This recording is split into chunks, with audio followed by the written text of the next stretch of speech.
trabajando, pero a los últimos 5 años cambió el 70% su planta de profesores. Por lo tanto, es un departamento, en mi modo de ver, es completamente nuevo. Y estos profesores que han llegado, el 70% de ese 70% de profesores nuevos, tiene un fuerte lazo con la geología y más viéndola como una ciencia histórica y natural. Y lo que estamos tratando de hacer ahora es que el fuerte del departamento sea la investigación en geología regional. Y gracias a que es un nuevo departamento, también durante los últimos 3 años hemos visto una gran migración de estudiantes de AFIT hacia los maestrías y doctorados, y pues es bastante importante también decirles, y el departamento con este cambio en el paradigma de educación que ha tenido, gracias a estos nuevos profesores, pues hay estudiantes que salieron y, bueno, están en universidades bastante prestigiosas fuera de Colombia, como son la Universidad de Colombia, la Universidad de British Columbia en Canadá, la ETH en Zúrich, el MIT. También hay estudiantes que están ahora en la UNAM y también en la Universidad de Sao Paulo, entre otras. Entonces, AFIT me está mostrando que estos nuevos profesores y este nuevo rumbo de investigación que le queremos dar al Departamento de Ciencias de la Tierra, pues también da frutos para los estudiantes que terminan siendo bastante comprometidos con la ciencia, son muy buenos geólogos y pues tienen oportunidades muy interesantes afuera. Entonces ahora sí, pues ya empecemos con la charla que se llama Wall-E y el principio de la curiosidad. Básicamente en esta charla mi objetivo es mostrarles a ustedes el por qué llegamos aquí, o sea, por qué los seres humanos llegamos aquí hoy al 2020 con este coronavirus, y por qué hemos desarrollado la tecnología que tenemos, por qué tenemos este sobrepoblamiento en el planeta, y detrás de esta tecnología toda la ciencia que hemos hecho y que básicamente se reduce a que somos una especie en el grupo de los mamíferos que tiene una curiosidad muy grande.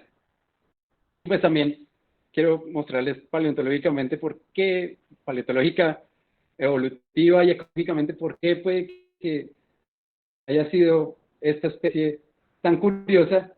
Y luego voy a mostrarles un poquito ya acerca de los tiempos en los que estamos, lo que nos espera con la extinción en masa, y qué es lo que debemos hacer desde la parte geológica, en mi modo de ver, o sea, hacia dónde debería ir la geología desde ahora hasta el 2050 o 2060.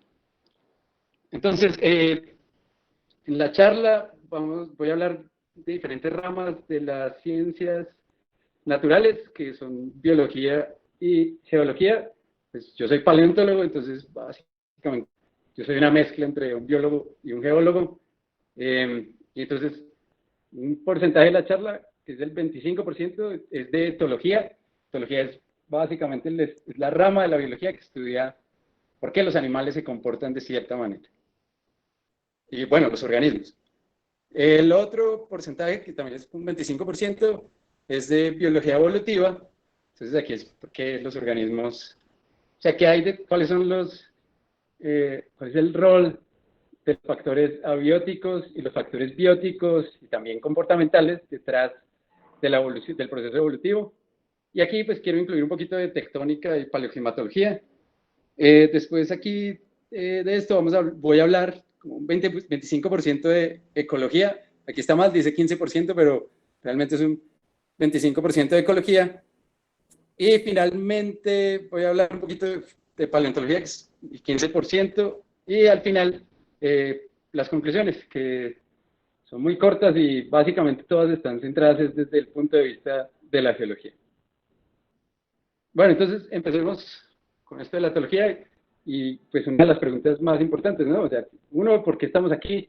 Y dos, ¿por qué tenemos esta inteligencia y por qué tenemos esta curiosidad?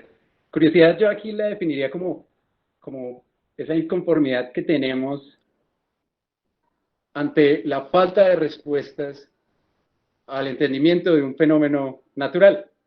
Entonces, la curiosidad es esa inconformidad que tenemos y todo el tiempo estamos tratando de buscar respuestas para poderla responder. Esa para mí sería la curiosidad. Y como ustedes lo han visto con sus abuelitas y a veces con sus tías y sus papás, siempre decimos que no es que el ser humano es inteligente y el resto de los organismos no son inteligentes. Y por eso muchas veces consideramos que bueno, que la naturaleza está al servicio de nosotros. Pero bueno, esto es una cosa completamente errónea, porque hay muchos organismos que son muy inteligentes. Aquí, nada más organismos que se pueden ver a diario, los perros, son bastante curiosos, muy inteligentes, son tan inteligentes que son capaces de entender los movimientos de las personas con las que conviven y por eso la gente también tiene esta cosa con los perros de que, no, es que el perro ve el futuro, no, el perro lo que hace es que ve sus movimientos y por eso entiende usted lo que va a hacer y conoce sus hábitos, por lo tanto el perro está como un paso adelante con respecto a usted, aunque usted no hable, aunque usted le hable y el perro no hable como nosotros. Y también son animales muy curiosos, siempre se quedan mirando fijamente cosas y uno podría pensar que están pensando en algo. Los otros, que ya también son animales un poco más grandes, con el cerebro más grande, son los cetáceos. Aquí tenemos un ejemplo de un delfín. Y estos organismos, como les voy a mostrar ahora, también tienen un cerebro muy grande con respecto a a la tendencia que tienen los mamíferos. Nosotros, como seres, el Homo sapiens, y los cetáceos tienen un cerebro mucho más grande con respecto a la tendencia cuando uno mira tamaño de cuerpo con respecto al tamaño del cerebro. Y por último tenemos aquí la foto de un primate, y este es un orangután. Y estos organismos son fantásticos, ¿no? Son súper curiosos y demuestran un grado de inteligencia muy alto. Entonces, que si somos los únicos inteligentes, ya estamos viendo que no. Hay otro rasgo que también nos define como inteligentes y es el autoconocimiento. Es decir, que nosotros nos podemos ver como entidades únicas. Entonces, yo sé que soy Andrés, me miro al espejo y yo sé que ese cuerpo que está ahí es una entidad discreta, que es Andrés. Pero, y pensábamos eso hacía muy poco, ¿no? Que éramos los únicos que teníamos autoconciencia. Pero estudios han mostrado que muchos organismos tienen autoconciencia. Aquí vemos un ejemplo de, este es un miquito, un macaco, se está mirando al espejo y le pusieron un punto rojo y él se está, o sea, antes se vio al espejo sin el punto rojo, ahora se está viendo con el punto rojo y entonces se está identificando él mismo y, pero ¿por qué tengo este punto rojo, no? Y lo mismo pasa también, un experimento que se hizo con un elefante que se llama Happy, es una elefanta del zoológico de Nueva York, y entonces a esta elefanta la pusieron con un espejo jumbo, tamaño jumbo, o sea, más o menos de 3 metros de alto, y esta elefanta se vio y empezó a tocarse con la trompa la cara, las patas, y luego le pusieron esta X que vemos aquí, y la volvieron a poner al espejo, y obviamente para ella fue una gran sorpresa tener esta X, y después de que quitaron el espejo, todo el día estuvo tocándose la X a ver si se la podía quitar o no, y porque, pues, lo que la gente sugiere es ¿por qué tenía esa X? Entonces, estos organismos también tienen eso que nosotros tenemos, o sea, son organismos que saben que es una unidad discreta. Y el último reporte es este del PLOS Biology, el 2018, que un grupo de japoneses estudiaron unos peces y a estos peces les pusieron también una marca y los pusieron también contra un espejo y los peces son unos peces limpiadores de arrecifes y los peces también reconocieron que tenían la marca. Aquí el único problema es que la pregunta de autoconciencia ya es si, porque es un pez limpiador, tiene como una característica muy alta el reconocimiento de patrones, entonces quizás no es que sea autoconsciente, sino que porque ve este patrón de este color, pues lo distingue muy fácilmente. Entonces este es un ejemplo que está todavía en duda. Pero igual, pues hay organismos que son autoconscientes como nosotros.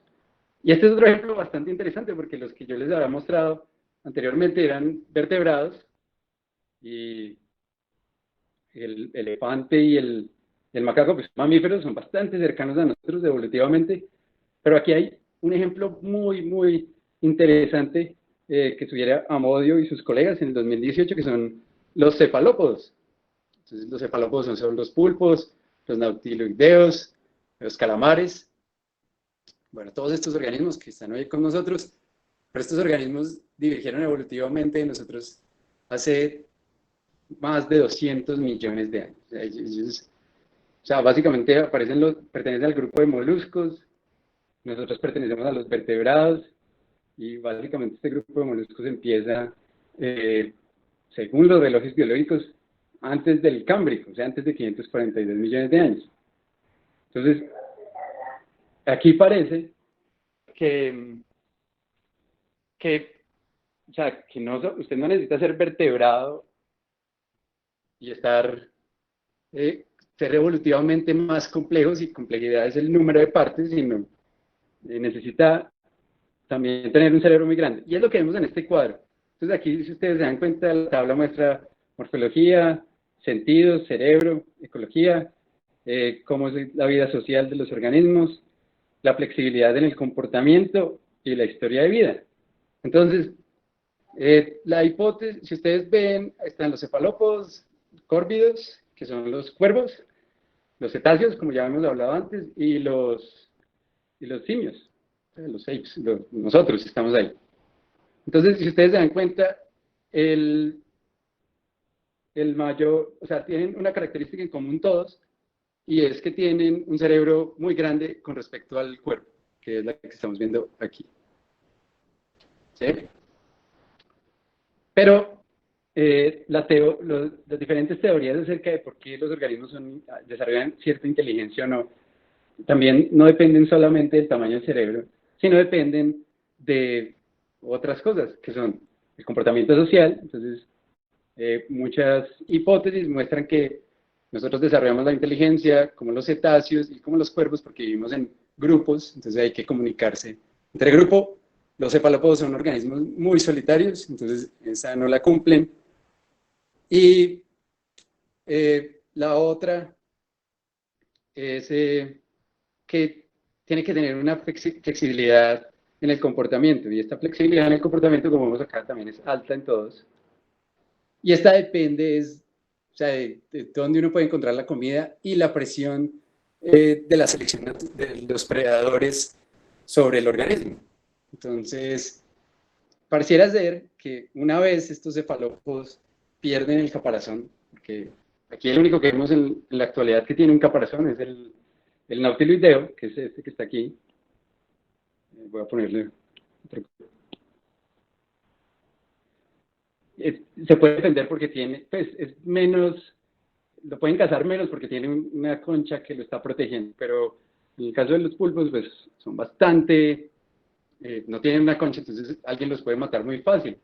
Entonces, pareciera ser que estos organismos tienen una inteligencia muy alta, debido a que tienen un cerebro muy grande y un comportamiento muy flexible, debido a que tienen que buscar comida en muchos sitios y tienen que estarse cuidando todo el tiempo de sus predadores. Y hay otra cosa interesante, y es que cuando ustedes ven aquí en la historia de vida, básicamente es cuánto vive un organismo de estos. Entonces, otra de las hipótesis detrás es que un organismo tiene que vivir desde que nace hasta que se muere, tiene que ser un espacio de tiempo considerable, como en el caso de nosotros, que es más de 40 años, también los cetáceos, los cuervos más de 15 años, pero en el caso de los cefalópodos vemos que es muy corto, o sea, es 0.5 a 2 años en promedio. Entonces, esto también es algo que nos está mostrando que estas hipótesis que sirven con los vertebrados quizás no sirvan con otros organismos. Y este es un caso que sí es extremadamente fantástico estudiar, y son las abejas. Entonces las abejas, yo he estado leyendo unos papers de abejas, estos que ven aquí todos son de Science, del 2017 hasta el 2020, y entonces muestran ahí comportamientos que tienen las abejas que son extremadamente particulares.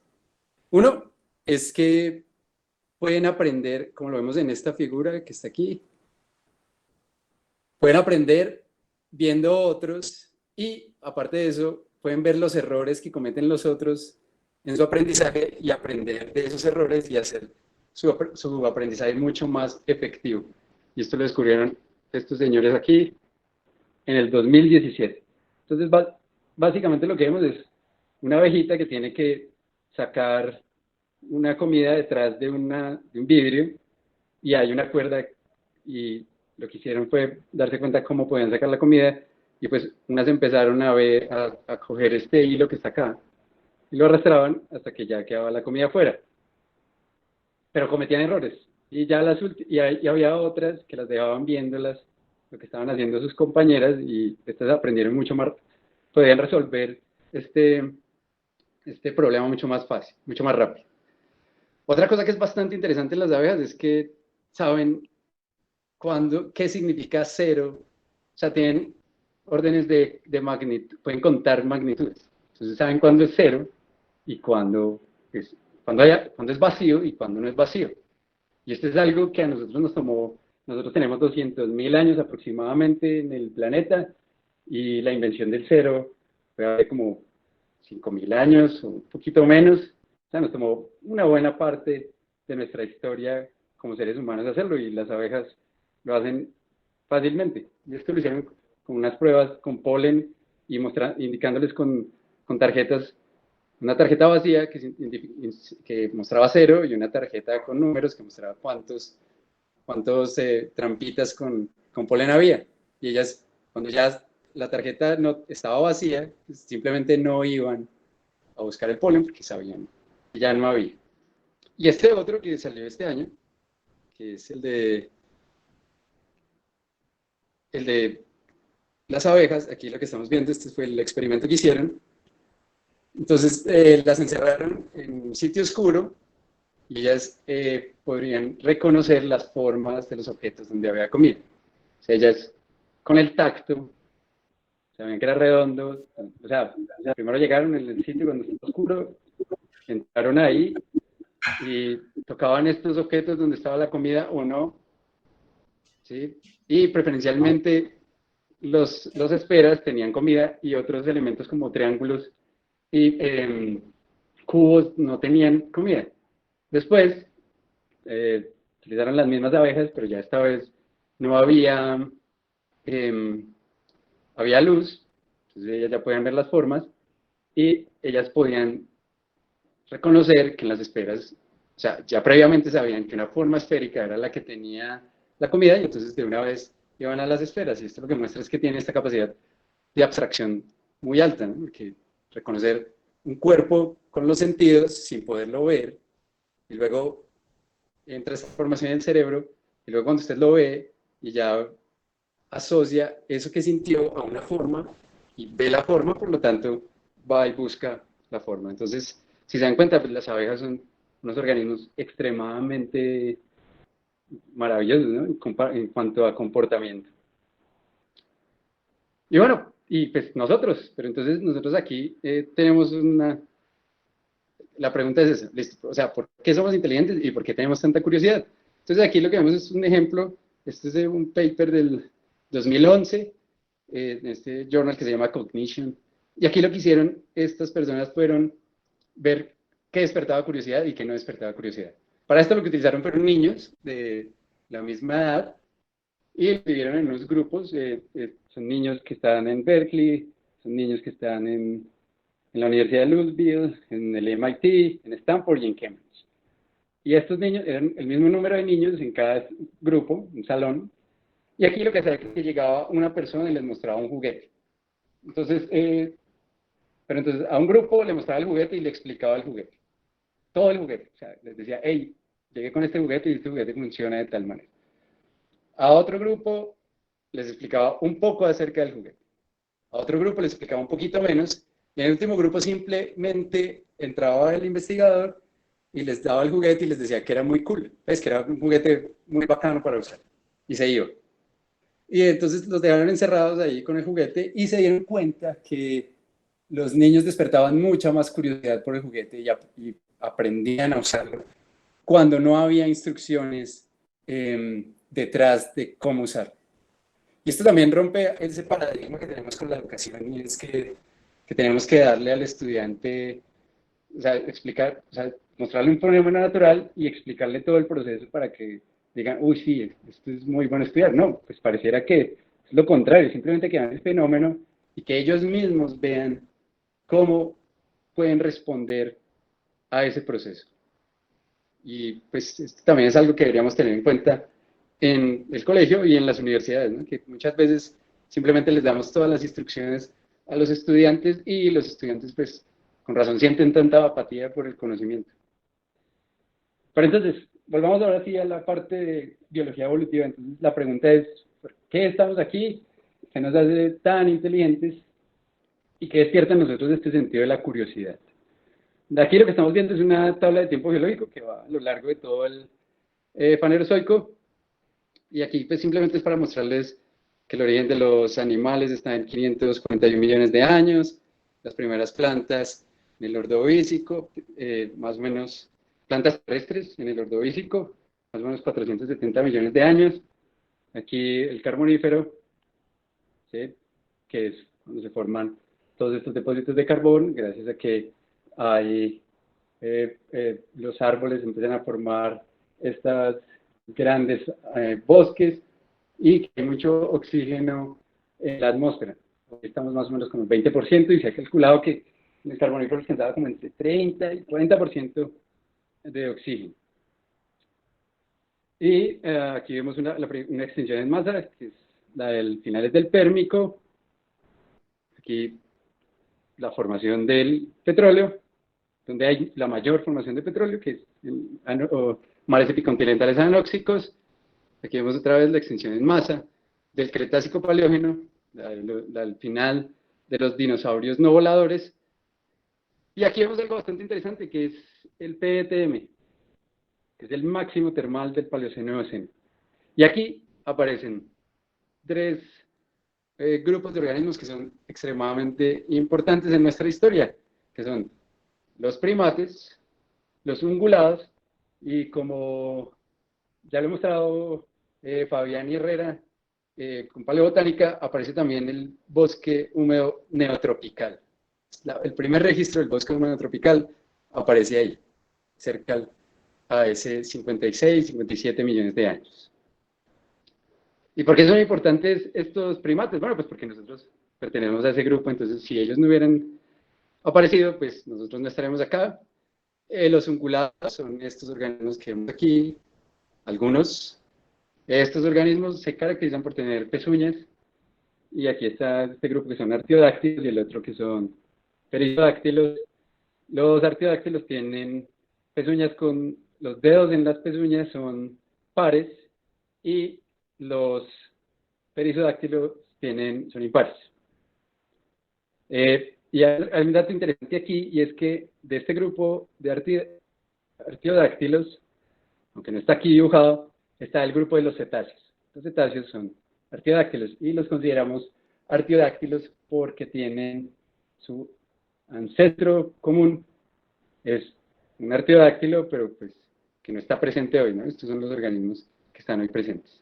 Y aquí vemos otras cosas que son bastante interesantes en la columna del tiempo, que son cuando empiezan los pastos, los ecosistemas con pastos, que ya vamos a ver por qué son tan importantes para nuestra vida, para nuestra vida hoy, para en el proceso evolutivo de los homínidos. Aquí vemos el origen de los homínidos, que es el grupo al que pertenecemos, un grupo más pequeño dentro de los primates en el que estamos nosotros.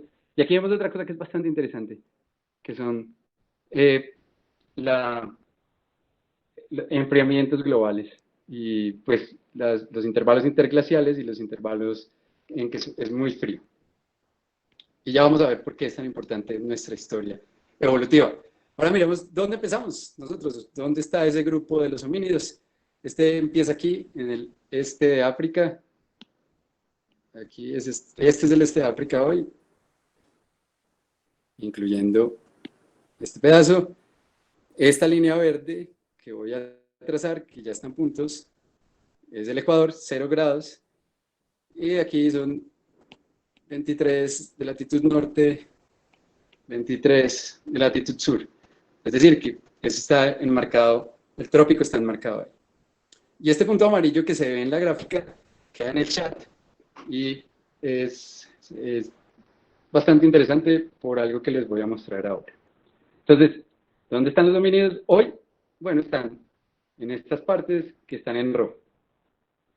¿Y quiénes son los homínidos? Bueno, pues son 4 géneros que pertenecen al homínido, a los homínidos, que son pongo, gorila, pan y nosotros, que somos del género Homo.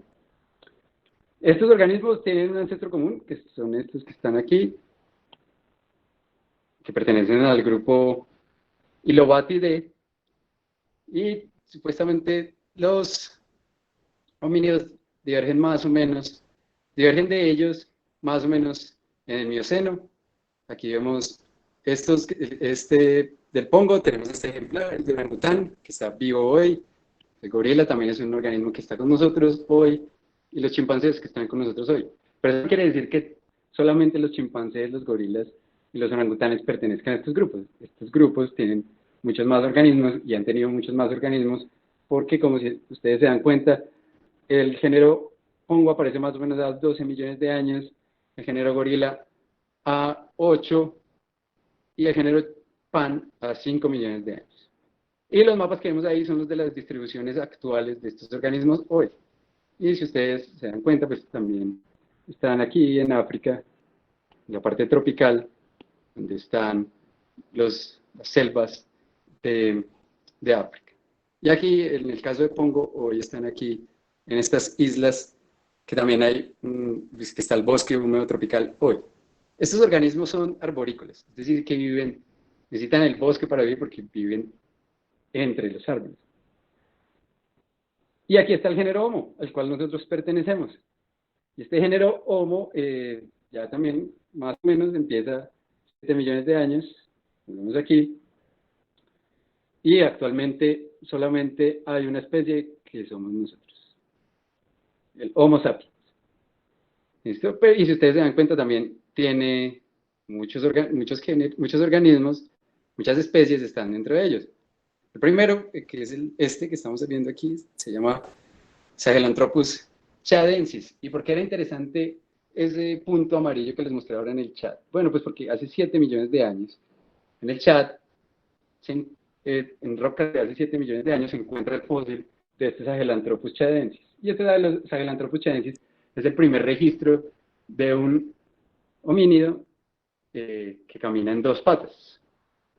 Y esto de caminar en 2 patas es una característica bastante interesante porque hace que nosotros, o sea, en este grupo, una vez empieza el pedalismo, la posición de la cabeza cambia con respecto a la del cuerpo y esto genera que el cráneo pueda llegar a tener más tamaño. Por lo tanto, si usted tiene un cráneo más grande, pues el cerebro va a ser de un tamaño mucho más grande.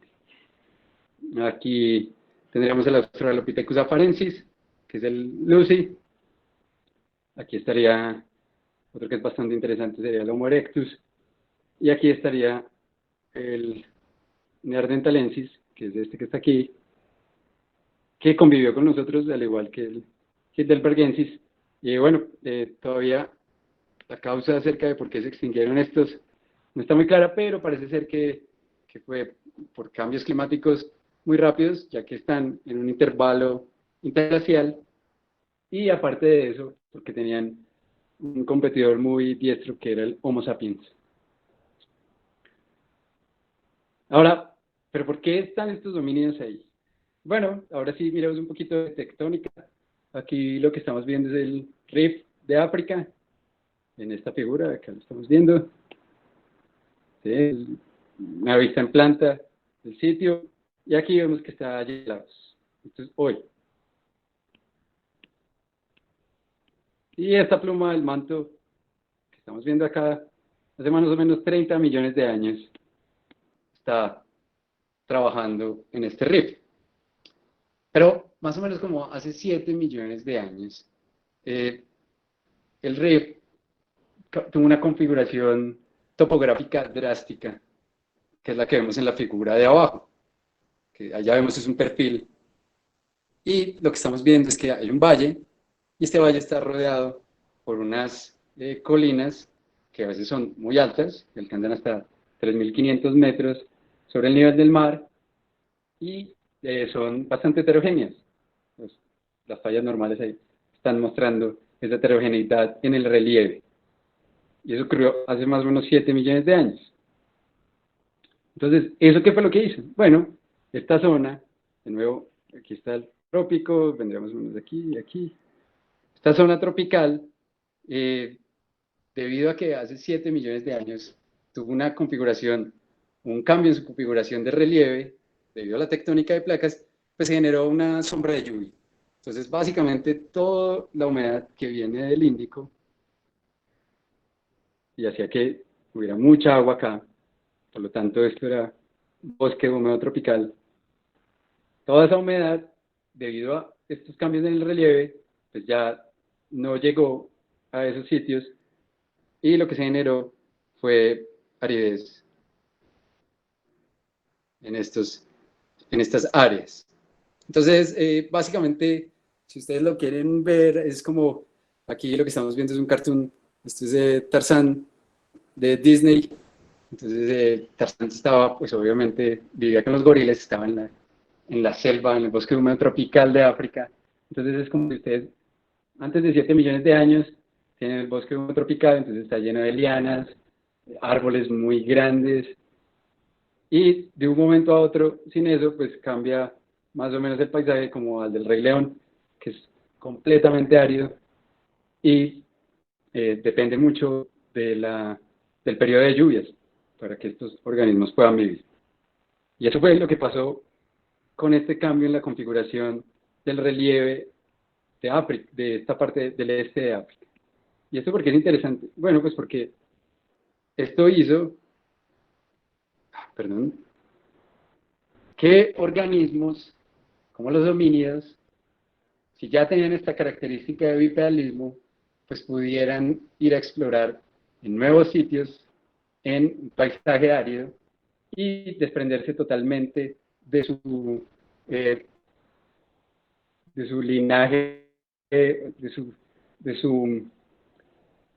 su comportamiento arborícola. Ahora miremos aquí, esto es bastante interesante, es la curva de Sacos del 2001, es la curva de paleotemperaturas, esto es a lo largo de los últimos 66 millones de años, y aquí vemos que hay variaciones, y estas variaciones climáticas en la curva, que es esta curva que estamos viendo acá, se deben principalmente a dos factores, que son la configuración de los continentes, y el clima también responde aquí. Si ustedes ven, pues podemos trazar estas líneas así, esta línea acá, que tiene cierta variabilidad, pero cuando vemos aquí, los puntos tienen también mucha más variabilidad. Y esto depende simplemente de la mecánica celeste, que es pues, los ciclos de Milankovitch. Entonces, bueno, miremos aquí, miremos que la glaciación en el Ártico empieza más o menos en este punto, y la glaciación en el Ártico empezaría más o menos en este punto. ¿Sí? Entonces, una es más o menos en el límite entre el Eoceno y el Oligoceno, y la otra ya en la parte superior del Mioceno. Entonces, de nuevo, miremos África. África está acá. Bueno, aquí está Gondwana. ¿Sí? Entonces, esta configuración tectónica va cambiando. Este cambio es muy lento con respecto a los ciclos de Milankovitch. Y aquí vemos, eso en 175 millones de años. Y aquí vemos cómo a 80 millones de años ya pues vemos en este muñequito cómo se rompe Gondwana y tenemos nuevas masas continentales.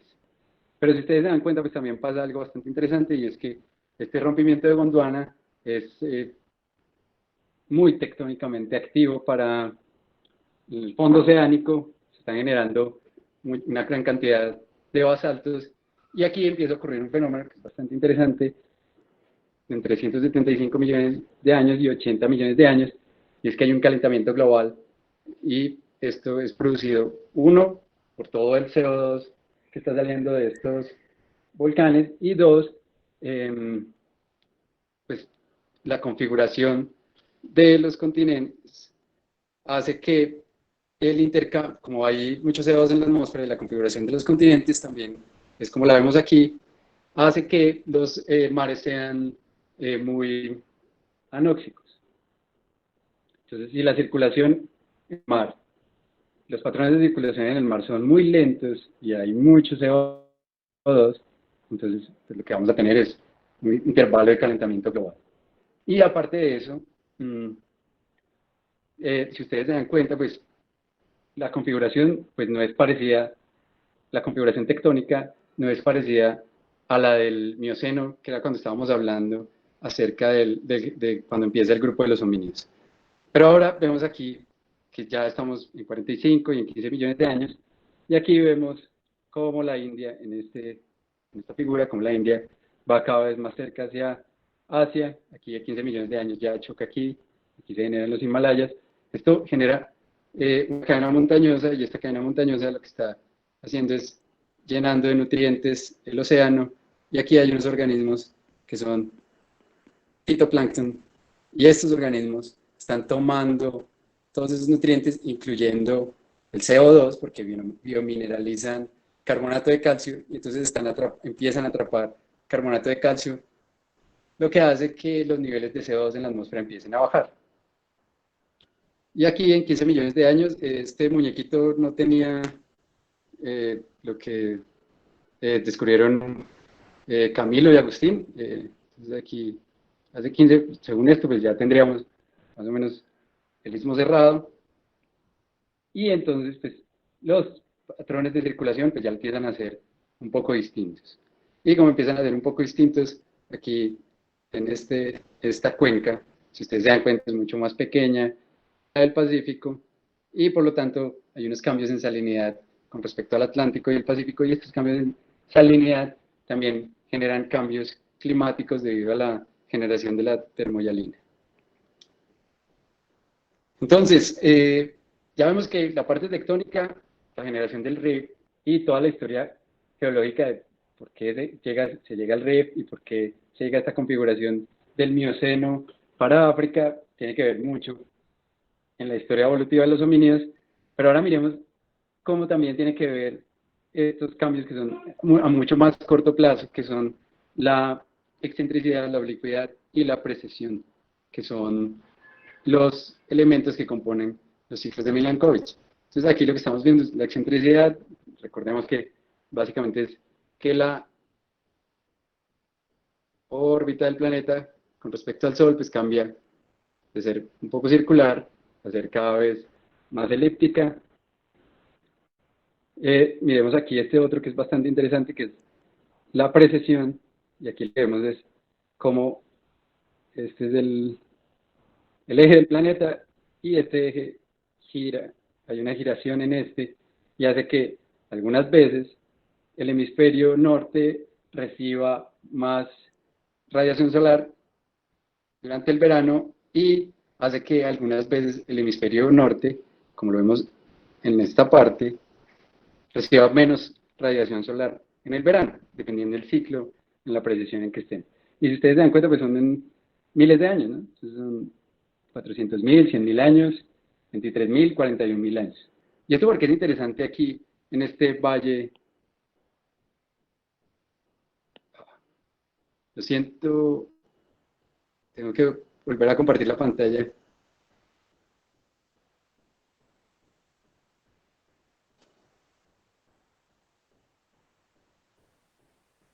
Creo que ya todos están viendo de nuevo la pantalla.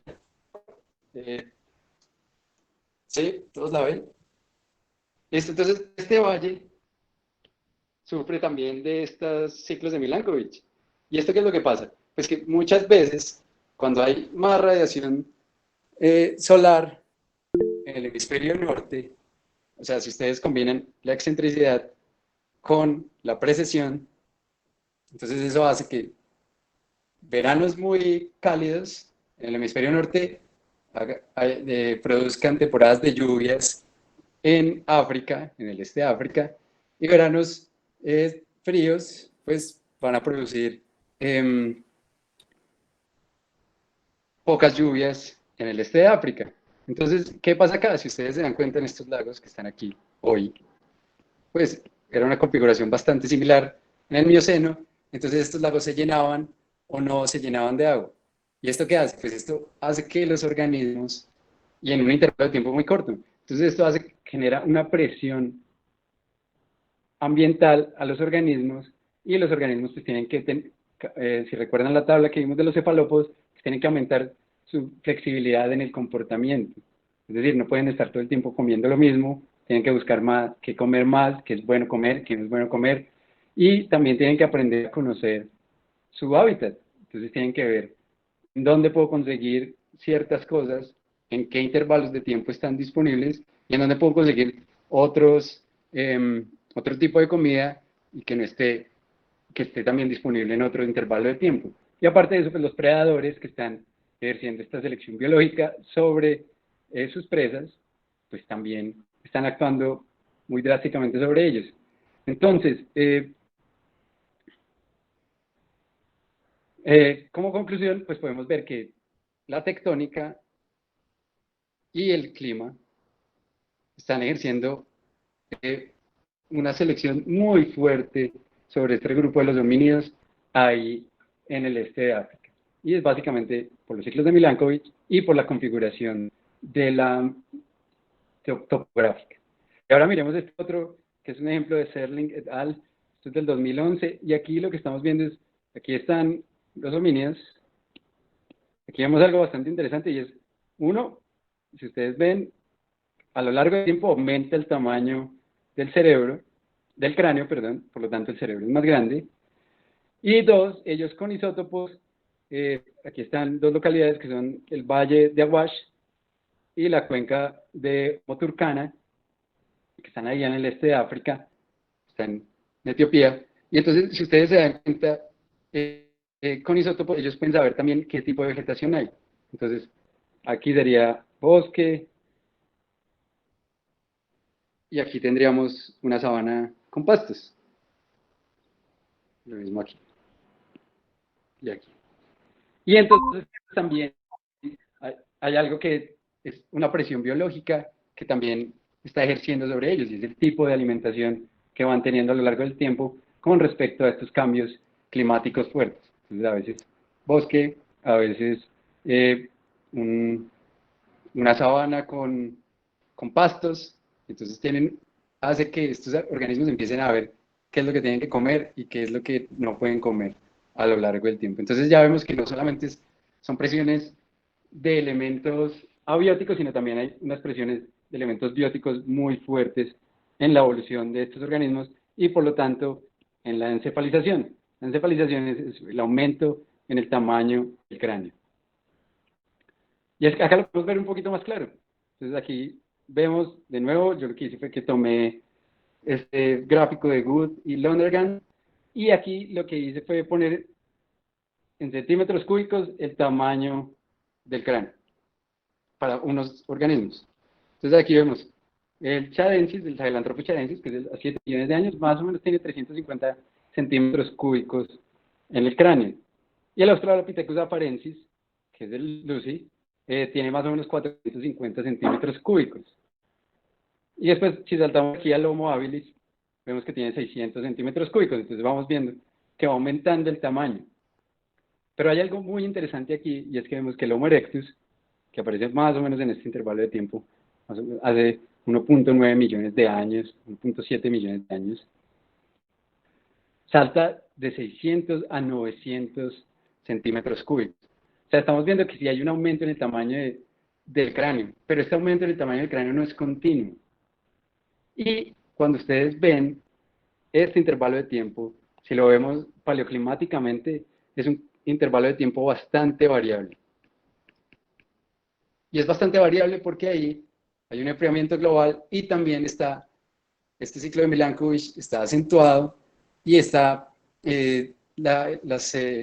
los periodos interglaciares están jugando también ahí, lo que está haciendo que cambien estos lagos y la disposición de los recursos para estos organismos de maneras muy rápidas. Por lo tanto, ellos tienen que adaptarse a este cambio, y pareciera ser que una de las grandes adaptaciones a estos cambios ambientales y bióticos pues es el tamaño, el saltar de tener 600 centímetros cúbicos a 900, o en el caso de los neandertales que alcanzan hasta 1500 centímetros cúbicos en un intervalo de tiempo muy pequeño en su cráneo.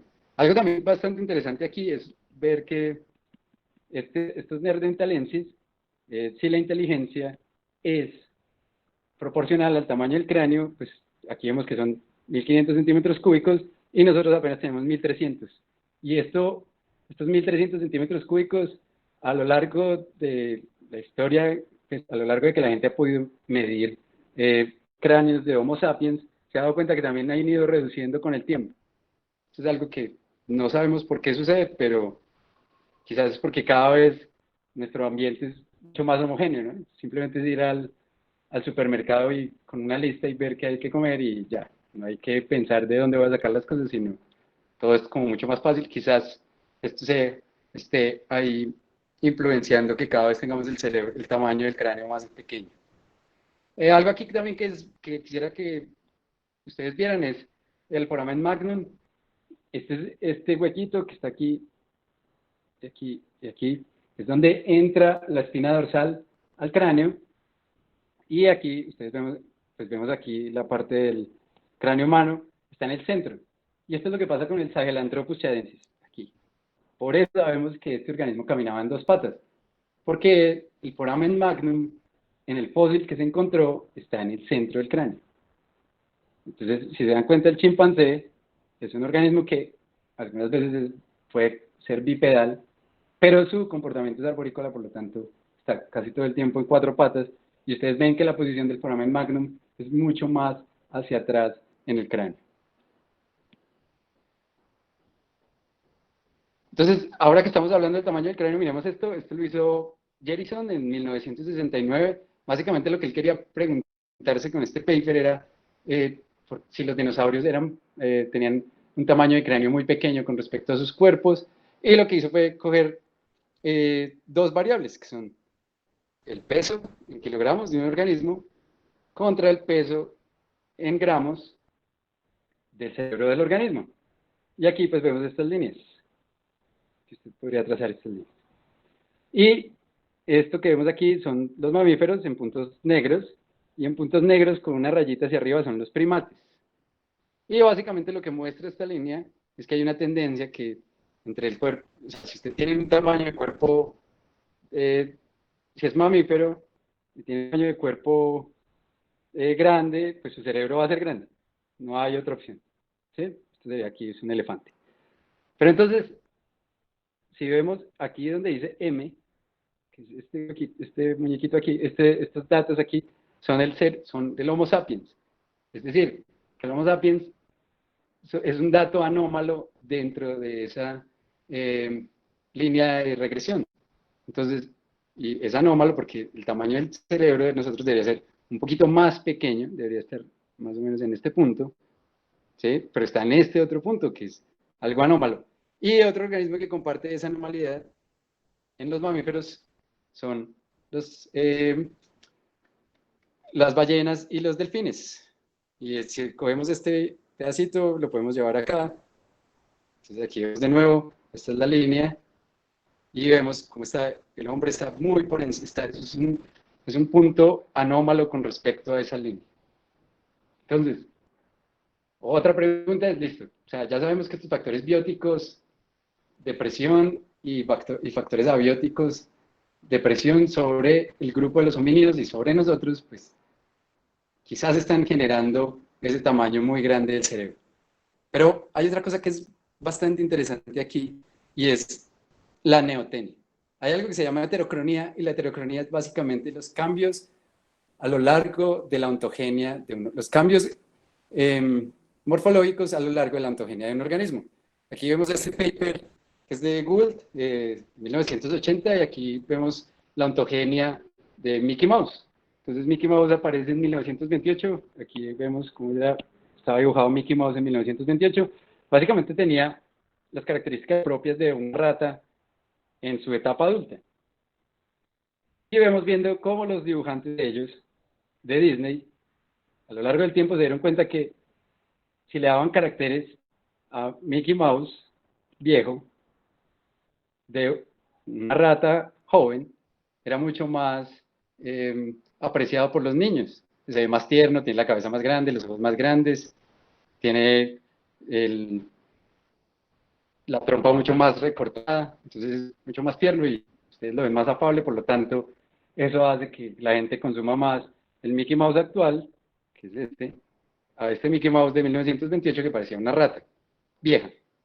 Entonces, ¿cómo hace estos patrones de heterocronía? Bueno, pues simplemente lo que estamos viendo aquí es que coge el tamaño del cuerpo, que sería la variable 3, y toma medidas en el cráneo, en este caso que son 2 y 1, ¿sí? Y las compara contra el cuerpo, pero a lo largo del crecimiento. Entonces, estos patrones de heterocronía se ven muy bien en los chimpancés y en los seres humanos. Aquí tenemos los seres humanos, los voy a marcar con azul, y el chimpancé con amarillo. Entonces, este es el feto del chimpancé, feto humano, y este es el chimpancé adulto y el humano adulto. Si ustedes se dan cuenta, a lo largo del tiempo, o sea, a lo largo del tiempo de la historia del organismo, o sea, de la ontogenia, en el chimpancé vemos que el cráneo cada vez se va volviendo más pequeño, ¿sí? Y en cambio, vemos aquí que en el ser humano está estos caracteres juveniles, todavía los tiene en su madurez. Entonces tiene ojos grandes y el tamaño del cráneo también grande. Si ustedes ven también los dientes son pequeños y miren los dientes del chimpancé que son bastante grandes. Entonces, este patrón de heterocronía se llama neotenia, que un organismo retiene caracteres juveniles de sus ancestros. Y esto se ve muy claro en los dinosaurios, sobre todo en los dinosaurios voladores. Hoy cuando usted ve un pájaro, ve que estos organismos mantienen caracteres juveniles de los dinosaurios terrestres. Y esto puede ser también bastante interesante porque tienen el cráneo más grande con respecto a los dinosaurios. Por lo tanto, quizás por eso fue que las aves, que son dinosaurios, pudieron adaptarse mucho más fácil a la extinción en el Cretácico Paleógeno que los dinosaurios terrestres. Y otro ejemplo de heterocronía también es de neotenia, que ha mostrado muy bien Javier Luque, es en los invertebrados marinos, y él mostró estos cangrejitos, es un paper de Science del año pasado, y hay un cangrejito en el Cretácico que también tiene los ojos muy grandes, y las tenazas le sirven para nadar, o sea, son más o menos como unas palas planas. Y este carácter, o sea, este lo tiene cuando es adulto, pero estos caracteres morfológicos los retuvo de su ancestro evolutivo que cuando era juvenil tiene los ojos grandes y las extremidades también las tienen como unas palitas para poder nadar, pero una vez alcanzan la madurez pues ya eliminan estos caracteres. Pero este otro que descubrió Javier pues muestra que conserva esto, tiene una neotenia y eso hace que este organismo pueda habitar otros nichos, pueda generar unos nichos y pueda explotar otro tipo de recursos, que es básicamente lo que pasa con los seres humanos. O sea, gracias a este proceso de heterocronía y a la selección natural expuesta por mecanismos bióticos y abióticos, pues vemos que este homínido, que somos nosotros, pues tiene el cerebro muchísimo más grande que sus otros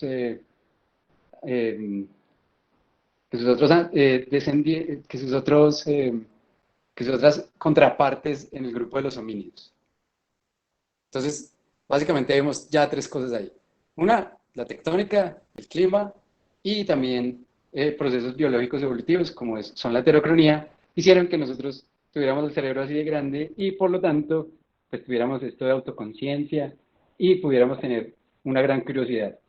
Conrad Lorenz, en el 40, más o menos como el 43, él hipotetiza que la curiosidad es tan grande en nosotros por ese tamaño en el cerebro.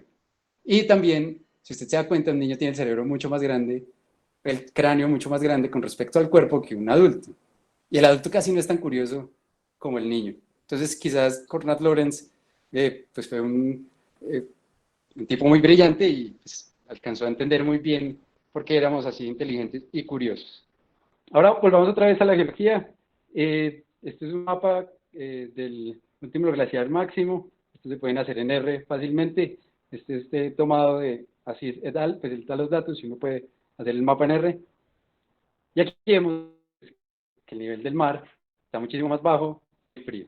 Y entonces entramos a estos fenómenos interglaciares. Y ahora miremos la ecología de los seres humanos, que es lo que también nos parece importante. Aquí lo que estamos viendo son mapas de distribución durante los últimos 5.000 años.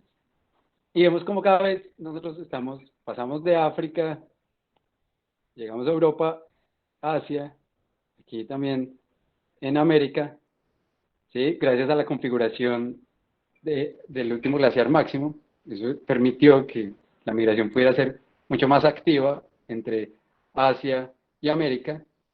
Y aquí pues vemos como cada vez más es superpoblado.